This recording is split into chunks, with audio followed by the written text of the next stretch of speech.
apostles asleep, when they should have been praying that they not enter into temptation.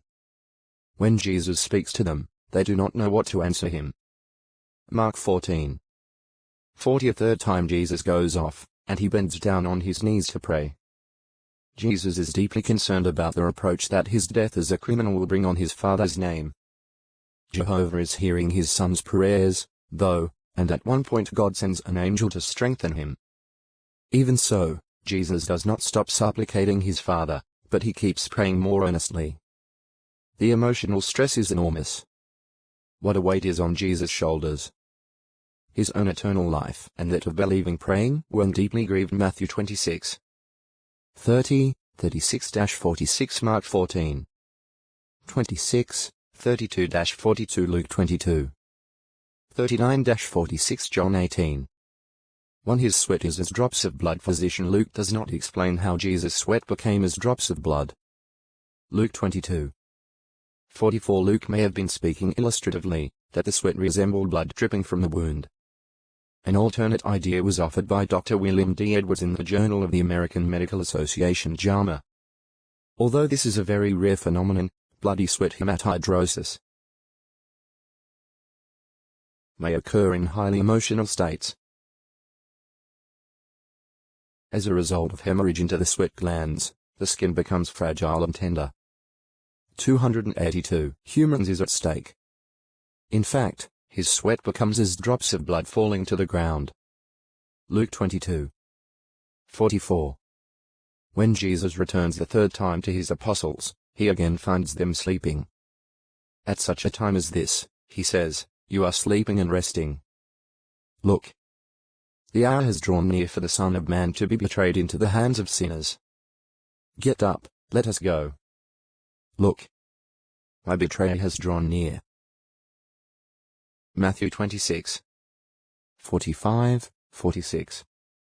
Jesus in the Garden of Gethsemane. His sweat is as drops of blood after leaving the upper room. Where does Jesus lead the apostles? What are three apostles doing while Jesus prays? That Jesus' sweat becomes as drops of blood indicates what about his feelings?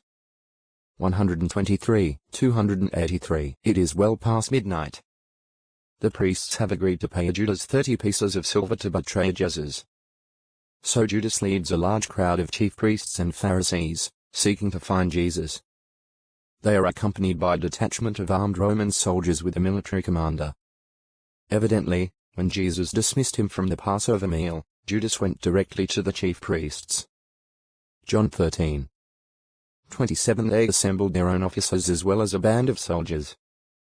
Judas may have led them first to the room where Jesus and his apostles had celebrated the Passover.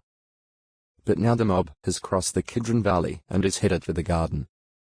In addition to weapons, they are carrying lamps and torches, determined to find Jesus. As Judas leads the procession up the Mount of Olives, he feels sure that he knows where to find Jesus. During the past week, as Jesus and the apostles traveled back and forth between Bethany and Jerusalem, they often stopped in the Garden of Gethsemane. But now it is night, and Jesus may be in the shadows of the olive trees in the garden. So how will the soldiers, who may not have seen Jesus before, be able to identify him? To help them, Judas will provide a sign. He says, "Whoever it is I kiss, he is the one.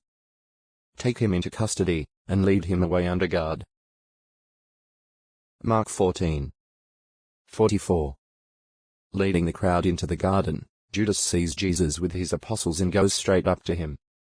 "Greetings, Rabbi," Judas says, and he kisses Jesus very tenderly. "Fellow, for what purpose are you present?" Jesus responds. Matthew 26:49-50. Answering his own question, Jesus says, "Judas, are you betraying the Son of Man with a kiss?" Luke 22:48. But that is enough of his betrayer. Jesus now steps into the light of the torches and lamps and asks, "Whom are you looking for?" From the mob comes the answer, "Jesus the Nazarene." Jesus courageously says, "I am he." John 18:4-5. And not knowing what to expect, the men fall to the ground.